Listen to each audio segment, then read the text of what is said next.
Well, hello, everybody, and welcome to the Astrology Hub podcast. I am so grateful that you have decided to join us here today for part 2 of a series that we're doing here on the podcast with the incredible, amazing international teacher, someone who has been studying and teaching astrology since 1977, someone that we are so blessed to have here on this platform, astrologer Georgia Stathis. And last week, we went through part 1 of this series where you are learning based on your sun sign and your rising sign, how you spend money, what you value, how you earn money, or how optimally you could earn money. And taking all of this into consideration when thinking about things like, how do you actually create a budget or have someone else help you create a budget, which is something we talked about last week. Not everybody is really gifted in creating budgets, right? But then also, how do you create more financial opportunities for yourself? So we're covering it all here. And last week was so great. We received incredible feedback. I took so many notes on that episode alone that we decided to create a little cheat sheet for all of you. So you can either listen and write your own notes, or you can sit back and relax and then go and get our free gift that we created for this little podcast series. It's available for you at astrologyhub.com/budget. In that, we break down the summary of what Georgia said for each of the sun and rising signs. We also provide a link to the budgeting tool that Georgia has so generously offered to all of us to use to help us in all these efforts. So you can take what Georgia's teaching, keep it in mind, download the tool, and then you really use this to create a plan and get more. You said something that was so good last time. You said something about taking responsibility for ourselves, taking responsibility for our financial reality. And when we do that, we can be the most helpful to the people in our lives. Absolutely. If you don't take care of your stuff, you can't help other people. Yes. And I know that all of us have either been there at various times and are there right now.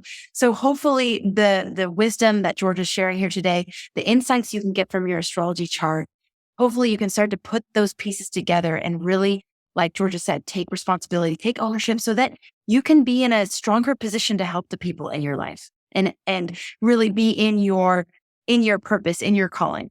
So those are a couple things. We have that free gift available to you. Also, Georgia is teaching in just about a month from now.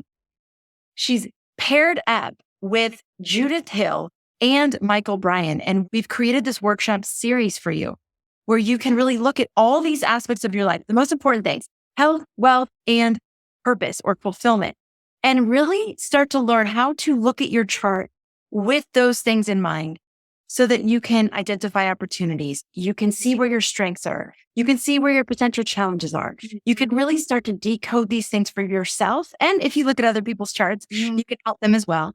In your life. And that workshop is open for enrollment right now. So go to astrologyhub.com/workshop. If you know there's one area of life that you want to focus in, you can just join for that class. But it's really presented as a series. When you buy the whole series, you get one of the workshops for free. So it's definitely worthwhile if you want to look at all these areas of life to join us for the entire series. And again, it's all available. All the details, everything you need to know is available at astrologyhub.com/workshop. Okay. So entering into part 2, now we left Libra, Scorpio, Capricorn, Aquarius, and Pisces hanging last week. If you're jumping in right now, you can go back to part 1. Right. Part 1 is where we go through Aries and Taurus, Gemini, Cancer, Leo, and Virgo.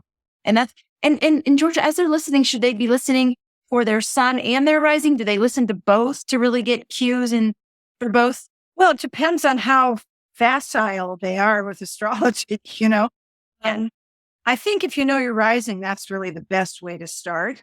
But, a lot of people don't know that. Right.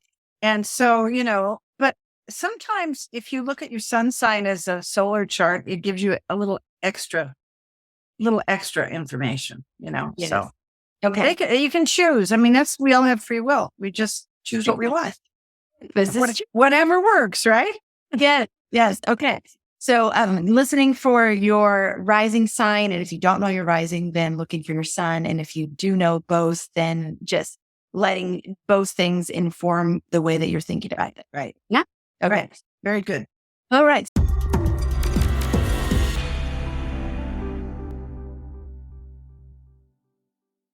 Hi, I'm Michael E. Bryan.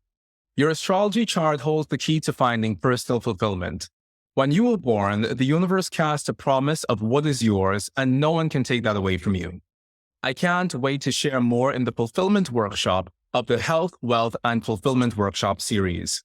In this workshop, we'll learn to decipher the universe's promise to you and how you can fully lean into that to lead a much more fulfilling life. Join me at astrologyhub.com/Bryan Workshop.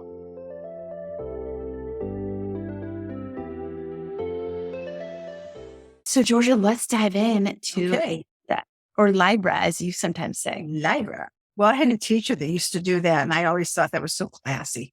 It You is know? classic. Libra. I like it. Libra. Okay, now we're going to see if we can do this. Oh, and Georgia, before you dive in, I also just wanted to refer people back to part 1 if you missed it, because Georgia also talked about the bigger picture of where we're at astrologically now in 2023, but all the way into 2024, Yeah. and why these things are so particularly important to be considering right now. So it'd be worthwhile to at least watch the beginning of part 1, and then you can come back and check out your signs here. Okay. All right? Great. And you know what? Yeah. I'm going to, what we did say in the part 1 was, the question that I think we all have to ask is, what is having enough really about? And that's kind of how, and how you change your life financially is to think differently. And then you can grow exponentially. And we also talked about, which is perfect to start with Libra or Libra rising today, because we also talked about, and I think this is a perfect example right here, that currently the transiting nodes for another 18 months are in Aries and Libra, and they're squared by Pluto, which is what I call the reckoning planet. The reckoning, wherever that Pluto is hitting in your chart for any of the signs, is where you're having to reckon over the next 9 to 10 months about how you want to change your life all the way through the end of 24 going into 225. And sometimes it requires guts. Sometimes just pure guts is what you do to make a change. And this is perfect that we're starting with Libra, or Libra rising. I've known a lot of Libra risings in my life. I mean, I have so many friends that are Libra risings. And one of the things that I have found right across the board is that they are designer personalities. They have incredible visual ability. I know several that are interior designers, or they've, they go in and change closets or stage homes. They're magicians, really. They're transformation magicians. However, the thing that I have seen with them, as good as they are at what they do, and it is interesting because they have Scorpio on the second house, which is ruled by Pluto in modern astrology, and more classical, it's Mars. What is Pluto? Pluto is the god of the underworld. Pluto doesn't take any prisoners. Pluto is about taking a dead thing and bringing it back to life, which is so perfect for a decorator or a designer or a home stager or closet stager. I see this a lot with them, that they have this incredible skill. And so, which is very funny looking where the cycle is right now, because here we see already Pluto is finishing in the 4th house. So I would say that right now, a lot of the transformation that you may be doing for yourselves is in your homes or your properties, or having to deal with some possible even birth and death issues with your family that requires some sort of financial adjustment, either on your part or their part. But the thing that I do see in general about Libra rising people or Libra sun people is, as good as they are at changing things, and they're pretty good about, I think they're pretty good about managing their money, they are terrified about really going in and finding out about money. It is a weird thing. They're good at managing what they have, but they're terrified, afraid to go and look deeper, to find out more, unless they can be allowed to go very slowly at doing that. Why? Because Pluto is the ruler of that second house. And, Pluto can make you powerful, can make you able to change everything around you. But first you have to pay the ferryman to cross over the river to find out what it's about. Okay. So there's often a lack of confidence in terms of what they can do, when in fact, everybody wants to help. I mean, you have Taurus on the eighth house, ruled by Venus, which also rules your rising sign. And if you are a Libra or Libra rising, you've met people that want to work with you. You've met people because there's an elegance about you. There's a sociability about you. That, by the way, is currency. Libra rising people with Taurus on the eighth house, that's their currency, is that they not only have perspective, but they also have a sociability that people want to be part of. And so you can attract to you resources with Venus ruling the eighth house. Where is Venus placed in your chart? Because for Libra rising and Venus ruling the eighth house, where's the Venus? Because this is really where you shine. This is where you do your best work. This is where you can make your money. And, but first, don't think that you can't make money. And it's that kind of, sometimes it's the sense of being vulnerable. Sometimes there's judgments around money too. I mean, that's another thing about Scorpio in the second house. Sometimes there's judgments around money, always false, I would say, because you haven't really gone deep enough to explore it. But your skill is that you can transform things. I mean, a friend can come to you with an old, rusty pitcher and turn it into a coffee table. I mean, that's the kind of thinking I see with Libra. And that is a skill, especially in the repurposing environment that we're having right now, especially for homes and properties. That's a skill, and that can bring you money, and that can help you budget when you're getting more money coming in. You can budget for some of the things you want, help you transform your own environment. Scorpio or Scorpio risings. Okay. Like Taurus, very similar to Taurus, although they're not as open, I don't think. They're a little bit more close to the vest. They have Jupiter ruling the second house. So there's always the capability of making money, even when they're terrified that they're not making any money, because it's a Jupiter ruled second house. And the eighth house is Gemini, which is ruled by Mercury, I've seen a lot of Scorpio risings are very mercurial in the kinds of work they do. They make their money by problem solving. That's how they bring their income in. But if you look at the second house, they love to travel. I mean, I see a lot of Scorpio risings who like to travel, who like to do a lot of reading, travel in their mind or travel physically. Where's Jupiter placed in the horoscope? Because that's the area of the life where you will find resources, where you will find people that will help you with your resources. And even when you think nothing is coming in, you have plenty, which, that becomes a problem too, because sometimes you can be making a lot of money with Scorpio rising and you spend a lot. And maybe don't think you have to budget because you always have it coming in. But then you have something coming along like Saturn that comes along, or a heavier planet like Neptune or Pluto hitting the ruler Jupiter. Well, that's when you have to take a pause and really stop and think, okay, maybe now is the time to think about budgets. And I will say, when we look at horoscopes, this is so basic that I'm doing. This is so minuscule compared to the bigger picture. But let's just look in general at what's moving in the sky. Saturn is in Pisces for the next 2.5 years. Last time it was here, 93, 94, 95. For Scorpio risings, for Taurus risings, Saturn is squaring their second and eighth house axis. So maybe you've had a lot of income coming in. Maybe especially Scorpio rising, maybe it's been pretty easy to find the money or get people to support you. But now Saturn is squaring this axis, which is, I need to think about a plan here for the next 3 years. And that's what Saturn does. And it doesn't hurt you. It just says, oh, let's take a minute. Let's wait. Let's look at this. Maybe I'd rather not do a lot of short trips and one big, giant, wonderful pleasure trip. That's a Saturn squaring the second and eighth house, especially if Jupiter's the ruler of the second.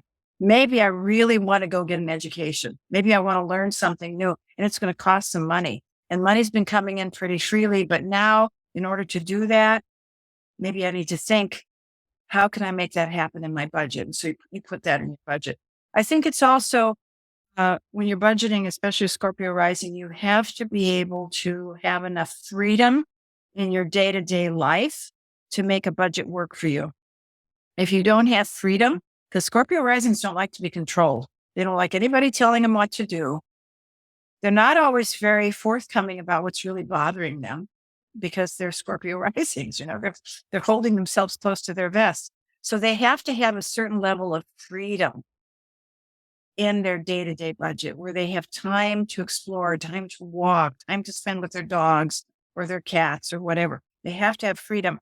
And you can do that when you're doing a budget and maybe not work 7 days a week or 5 days a week. Maybe work a long 3 or 4 days and then have 3 days off. That would really work with a budget for Scorpio rising people. And with Gemini on the 8th house and Mercury ruling, remember we talked about, I'm going to say it again. Mercury rules Gemini and Mercury rules Virgo. Mercury Gemini is air. It's a problem solving quality. Mercury in Virgo is spreadsheet quality, details. So 8th house, that's how you bring your money in. Problem solving, consulting. Sagittarius is consulting. Problem solving is the 8th house. Why not do a job that's a month job that you work a lot, you problem solve a lot, and then you take a month off? That's a perfect way to work with your money and with budgeting. It's another way to work if you can. And nowadays, I think since the pandemic, I think more and more people can do that if they think smart. And also, if you can share your vision with other people and help them problems, you can share visions to help them solve their problems, and that brings in income. Okay, Sag or Sag rising. Now, this is an interesting. One thing about Sag rising, it's ruled by Jupiter. They're pretty fortunate. I mean, they're lucky. Let's just say that. But they have Saturn ruling their second house. I've seen this, and this is going to sound awful, but I've seen Sag risings who are a little tight with their money. And when I say tight, it's not necessarily they're good at budgeting, but they can be a little cheap, And if you don't have the money coming in, I get it, right? But there's often a fear or a judgment around access to funds. And sometimes they're conditional when they deal with their money. Now, they could be very good at managing their money. But the thing about Capricorn on the second house, the one thing people never talk about with Capricorn or Saturn. Yeah, it can be difficult. It can make you focus. It can make you be good in a survival mode. But they like the best of the best of the best. In other words, this is a terrible example, but the Rolls Royce versus the Datsun. They're the high end. They like to spend on a high end trip, a high end purse, a high end this, a high end that. And that might be why sometimes they're a little tight with their money, but they always seem to have enough for that high end stuff, if you will. Also, they're very good at building things. They're good at building, putting together, organizing, building, coming up with how to do things in a more efficient sort of way. Management, that's a Capricorn Saturn. And managing your finances. I think if you're going to budget, you need to manage your finances so that you allow these high-end things. I will say that I think that's changed a lot in the last, since 2008, because Pluto has been going through Capricorn since 2008. It's trying to finish. So the high-end desires may not be as great as they were at the beginning of the Pluto and Capricorn cycle, and it's finishing. And you can see that here. So that maybe the next great adventure might be, okay, take some of those ideas I've had, organizational ideas or those management ideas I've had, and make them available for information, because information is going to be the new currency. We have Cancer on the 8th house, ruled by the moon. So, they're pretty good at taking care of their security. They can be, you have to eat before they invest. I always say, if you have Cancer someplace in the chart, always eat something before you do something in that chart, because you're going to be more malleable and more approachable. It can be that the income is fluctuating sometimes. The savings, like if you've put your money into CDs in the past, we could only get 2%. Now we're getting 5.25% now, which is, by the way, a great place to put money if you have it, until some of these cycles play out in the next 2 or 3 years. And so, it's a technique in finance that I think people know, what they call step ladder CDs. In other words, 3 months, 6 months, 9 months, 12 months, so that you get a higher return. I think they're paying at 5.25% right now. So you could do like a 1 year, you could do a 9 months, so that you have money coming out sooner when you need it, because that could be quite possible right now, since Saturn is hitting all the Sagittarius stuff in this chart. The 4th house, which is the home, the property, the 7th partnerships, the 10th career, and the ascendant, the physical body. So step laddering your CDs is probably a good idea right now, but maybe learn to be a little bit more generous. I think that'll help with the budget flow as well, because I think sometimes Sagittarius risings are not always, it's a fire sign. It wants to have an adventure, wants to climb mountains, but not always aware of the needs of other people. And if you do that, you can actually make more money. Capricorn or Capricorn risings. Well, the first thing I always say about anybody who's got a lot of Saturn in their chart or Capricorn is they're late bloomers. They're just late bloomers. They start out old, and they were, we were talking about this before one of the podcasts we did, that, sometimes when you're younger, people think that you're capable at the age of 7 or 10 to take care of things when you're not, but you take it on because you're a Capricorn or a Capricorn rising, and you have a Capricorn crust. You develop this crust, the concrete crust that over time shatters. And as you get older, you get younger. So the great thing about that is that you have Aquarius on your 2nd house, which tells me if you can shatter the crust, you have an unlimited amount of opportunity to do all kinds of things, because Aquarius on the 2nd house is public information. This is what your skill is public information, waking people up because Uranus wakes people up, working on commission because Uranus rules the 2nd house. And also Saturn is also the ruler in the classical sense, but I like Uranus for the ruler of Aquarius. Finances can be somewhat in and out.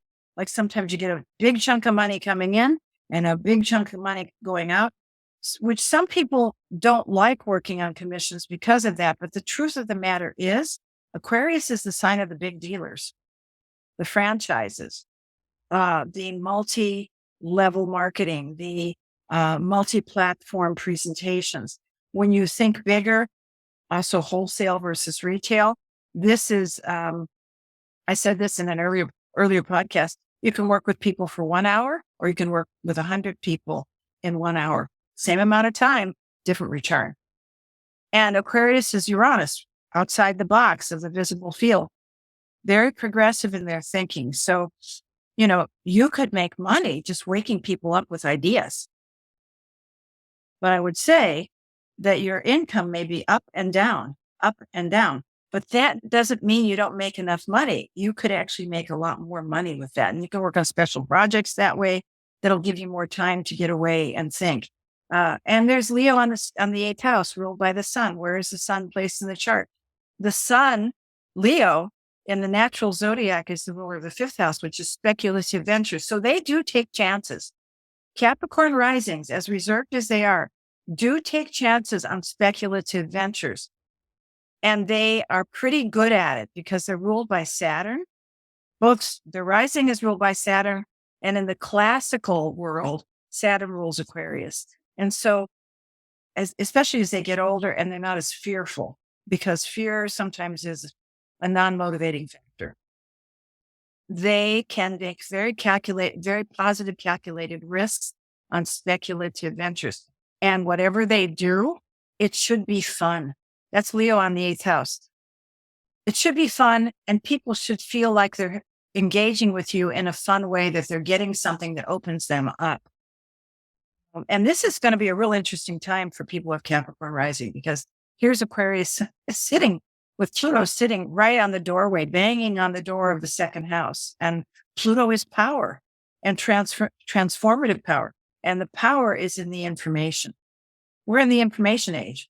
And these people with Capricorn risings right now, or Capricorns, are ripe for this. They're done with the last, Pluto and Capricorn era. They're ready to move on. And so this is, it's exciting to be a Capricorn right now, or a Capricorn rising. Okay. And here's Aquarius, or Aquarius rising. So this is the imagination person. Aquarius rising people, first of all, 2nd house is Pisces, ruled by Neptune and Jupiter. Jupiter in the traditional, classical, and Neptune in the modern. Both. I use both. Jupiter and Neptune is high imagination, high levels of intuition. Boy, you get an idea coming in. That's that whole thing. Call somebody immediately if you get the idea coming in, and follow through. Problem sometimes with Pisces on the 2nd house for Aquarius risings is they get too tired and they don't always follow through. Budgeting is a challenge for them, because they can sometimes be in the ethers, And so I think these are the people that really do need to get the help with a budget, especially with Virgo on the 8th house. That's the support you receive from other people. And interesting, the 7th house is the house of your partners, legal partnerships, marriage partnerships, business partnerships. The 8th house is the second from the 7th, which means that your partners may actually have a much more precise way of looking at money management than you may. But what your skill is to see. Neptune rules the 3rd eye. To see something that inspires you. You have to be inspired if you're going to spend money on something, and you have to be inspired if you're going to do something. And if you're not inspired, you don't do anything. But if you are inspired, I would say get somebody to help you take that inspiration and break it down piece by piece by piece by piece. And I think with Aquarius rising people, depending, like if you're a 0 Aquarius, it's going to be a very different experience than it's if you're a later Aquarius, because Pluto is sitting right at the doorway of that ascendant. And one of the things, and I had been talking to Amanda about this earlier, is I did a personal research project years ago when I was seeing a lot of clients to see what would happen when Pluto went from their 12th to their 1st house.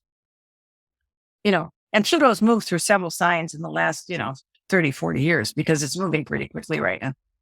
And they said the same thing, even though they said it in different ways, that when Pluto was in the 12th house side, it was like they were in a room kind of looking around, trying to find a switch, and it was dark.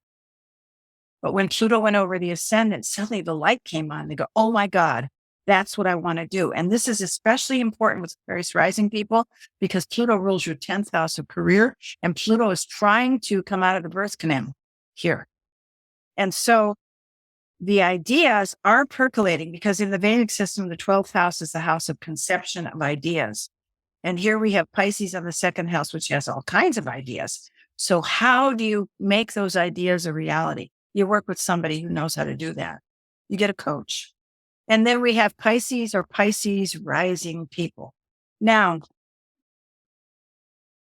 Pisces rising is an odd, it's out of all the signs of the zodiac, I would say it's the least connected to the body. And those of you out there who have a lot of Pisces or Pisces rising know exactly what I'm talking about. So what's very important in terms of your ability to save money, to budget money, this is going to sound nuts, but you have to exercise. You have to walk, you have to swim. You have to because here's Aries on the 2nd house ruled by Mars. Mars rules the muscles. If you don't exercise, you get kind of in this depressed funk, and then you just implode and you spend money impulsively, without thinking. But if you physically get yourself out to exercise. It will help you, your brain and your mind work together because you want to get back in your body. If you're not in your body, you can't manage money. And that's important. And Mars, but they can be very, very, Pisces rising people can be very strategic when they put their mind to it, if they're doing the right things. When they're younger, they may be very impulsive of how they spend their money. When they're older, they go, okay, if I do this, this is going to happen, and this is going to happen, and this is going to happen. And I will tell you, there was a research thing done by Jeannie Long and Robert Krauss. Jeannie Long was a very well-known business astrologer in the 70s and the 80s who wrote the Galactic Trader software. She was very good with commodities. Her husband, who passed away too early, was Robert Krauss. He was a hypnotherapist. And I remember sitting at a conference in 1992 in Washington, D.C., astrologers, a UAC conference, 100 people. And they had done a lot of research. And they asked the room of qualified astrologers, which sign do you think we found has the best capacity to amass wealth? And of course, everybody's answering Taurus and Capricorn. And they never said Pisces. And they said, we found in our research, it was people who had strong Pisces energy in the chart or strong Neptune. And everybody went, whoa, that's because what you believe is what you see. Because the imagination is very powerful with Pisces or Pisces rising people. And if you are inspired and if you are on the straight and narrow in terms of, you don't have to be, you could be a con artist too. Con artists make a lot of money, but we're not talking negative, we're talking positive. But you learn to be strategic. And once you get the vision, you act on the vision and you get people to give you the tools to act on the vision. That's a Mars ruled second house. And you stay with the program and you don't back off. And you stop spending impulsively. If you keep spending impulsively, you can't do a budget. Libra on the 8th house, ruled by Venus. You have a lot of desires, you want to be comfortable, okay? But you have to weigh, okay, what's my more immediate satisfaction? What's going to be versus my long-term satisfaction? I think this is a really good time for people who have Pisces or Pisces rising because you do have the North Node traveling through Aries for 18 months, which is about, let's look at our finances and how we budget in a new, more strategic way. And as the South Node is going through the 8th house, let's look at how we've been either investing, which is not working for us, or some of the jobs we've been doing or careers we've been doing that aren't working for us that we need to let go of so we can let some new things come in that are accessing the more creative side of us, the more Venusian side of us. And Libra and Taurus are ruled by Venus. Venus rules the throat chakra. So you could also make your living using your throat, speaking. Anybody who has, or even Gemini on the 8th house as well. Libra and Taurus is ruled by Venus. You can make your money by speaking. And so this is another thing to think about. The biggest fear in the world is speaking in front of a group. But maybe you have a gift and you just need to unleash that gift. So, this is all very, Mars in the Pisces rising chart. Where's Mars in the chart? Wherever Mars is in your chart for Pisces rising is where you spend your money, but where you also go after to get that money. And the people that you hang out with in that area of the chart to get the money, who want to work with you, who see you as being a strategist to help them make their money. And the 8th house, Venus, where's that in your chart? That's where you go to get some support in teaching you how to save your money. And I think saving is very easy to do right now because the rates are so much better for people. This is the time in which to do it. So with that said, this is something I wanted to share at the end. This is Robert Kiyosaki wrote a book, Rich Dad, Poor Dad. And he said this, and I think it's just perfect. It says, broke is a temporary condition. Poor is different. Poor is a state of mind. You can be broke and still be rich in spirit, rich in ambition, rich in courage, and rich in determination. And I think that's where it goes. So, and this is the Alexandria Eye-based project. If you want to learn more about a specific topic in astrology, just go to alexandriaeyebase.org and pop in the subject you want to find, and we'll tell you where those books are to find your subject, even in your own library. So thanks. Oh my gosh, that was amazing. That was so helpful. I mean, you went above and beyond what we were originally thinking, and it's just incredible. I mean, I feel like people could walk away from this and literally have new ideas, new strategies, new ways of both earning income and saving their money. So thank you for that. And also gave permission. I mean, I know as an Aquarius rising, when you said budgeting is a challenge and you need to ask for help, I was like, yeah, that's absolutely true. So you have a good imagination. I definitely got good imagination. That was true. And the budgeting part, it's always like, I really have to do that piece. So thank you. It's just kind of like permission granted. Like I will never be great at that. So I need to engage other people in helping me because I understand it's important. It's not that I don't understand that. It's just that. And you get that. And your marketable skill is your imagination. That's the thing about anybody's second house. That also shows your marketable skills. The hidden skills that you have not bothered to excavate. Wow. Amazing. Well, Georgia, I am so looking forward to this opportunity to give our audience, our community, even more opportunities to learn from you. So can you tell us a little bit about what you're going to be teaching in our upcoming workshop series? Yes. Well, I'm going to actually go through, first of all, the concept of wealth, of what that is, because everybody has a different version of what that is. Not everybody thinks money is having a lot of money. Wealth is a lot of money. Actually, people have a lot of different concepts. The second thing we're going to talk about is where fear gets in the way of possibility. The Saturn condition in the horoscope, where we limit our thinking because we either are terrified, wherever Saturn is in the horoscope, or where Capricorn is sometimes where we're terrified or where we limit ourselves. And it may not be you. It may be some programming from childhood. So we'll look at the condition of the moon and the family values, because has a lot to do with, how you are in the world. We're going to look at opportunity moments that show up. Sometimes when you're in the midst of chaos, that's because you're not listening to what you need to change, and then things blow up. So you do change. So,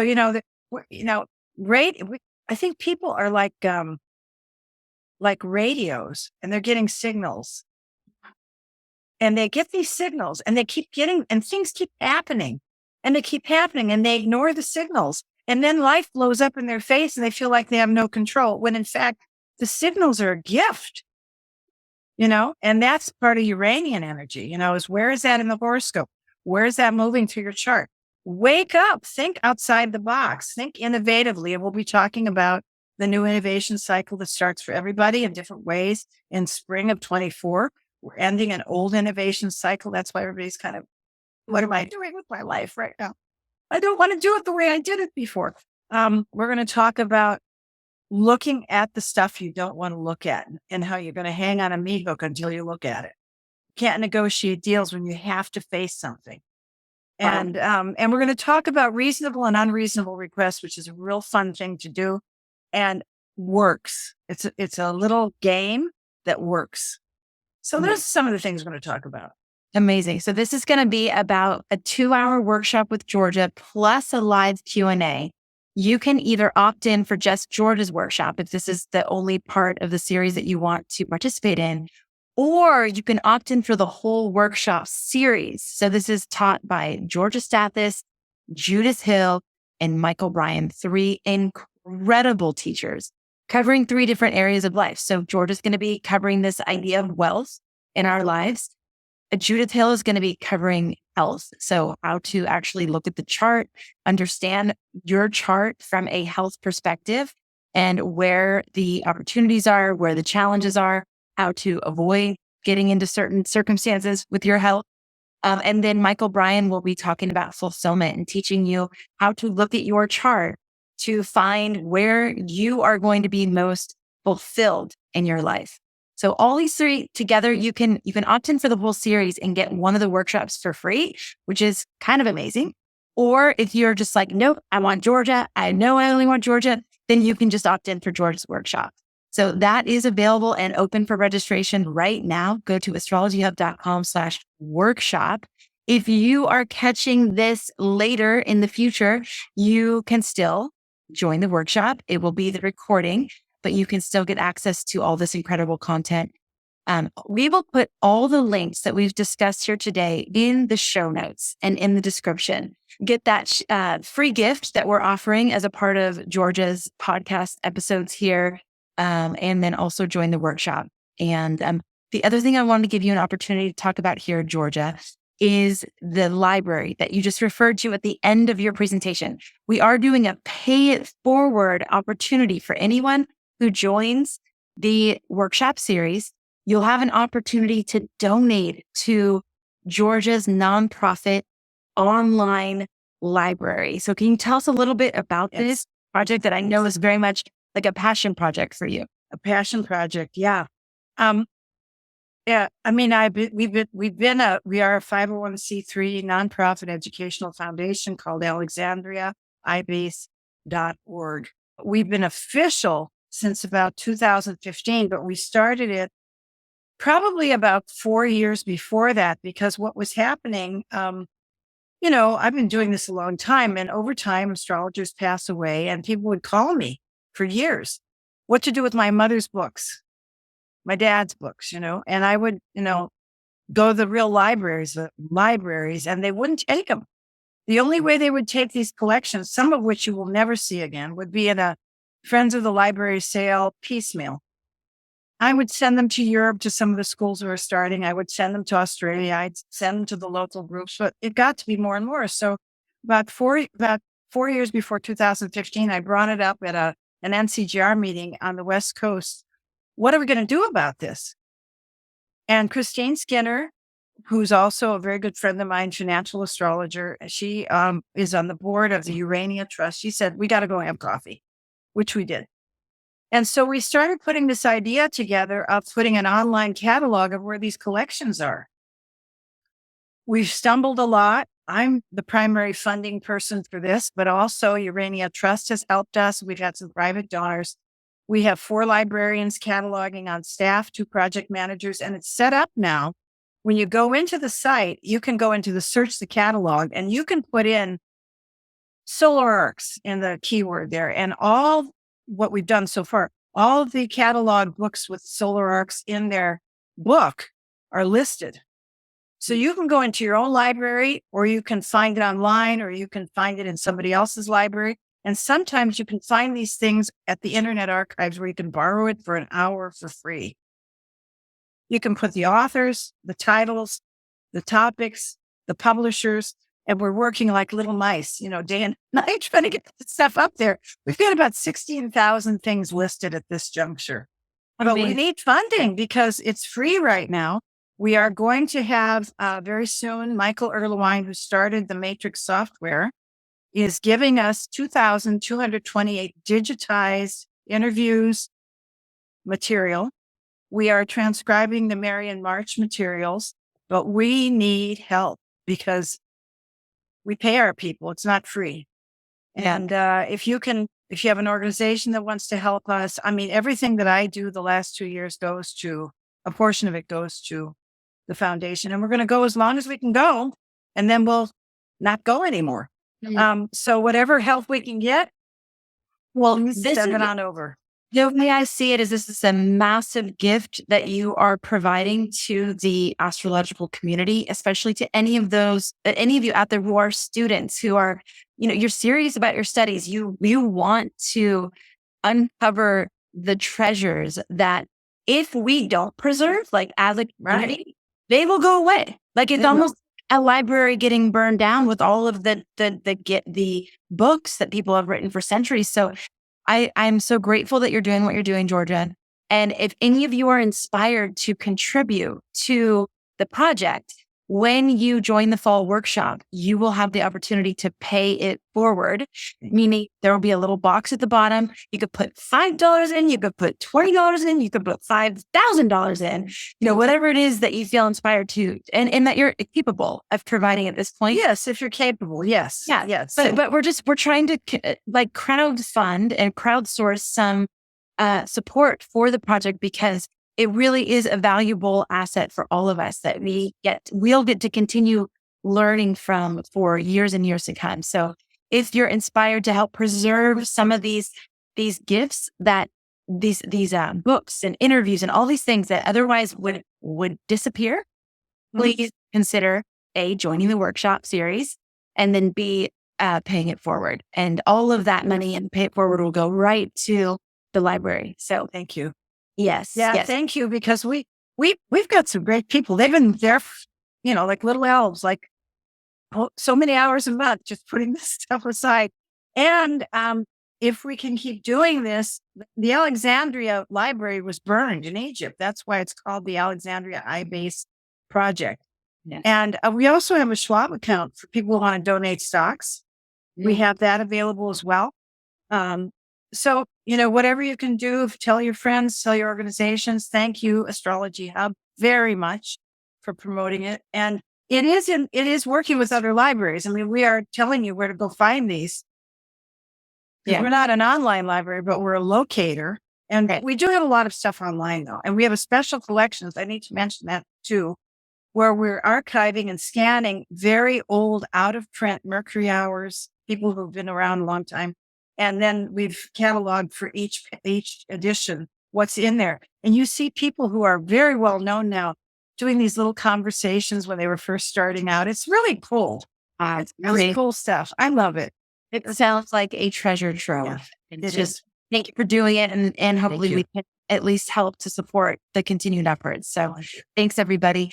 Thank you for tuning into this part 1 and part 2 of this series that we've just done with Georgia. Please check out the workshop series that's coming up in September. And just thanks to all of you so much for being a part of our community and for making astrology a part of your life. Can't wait to catch you on the next episode. Take care, everyone.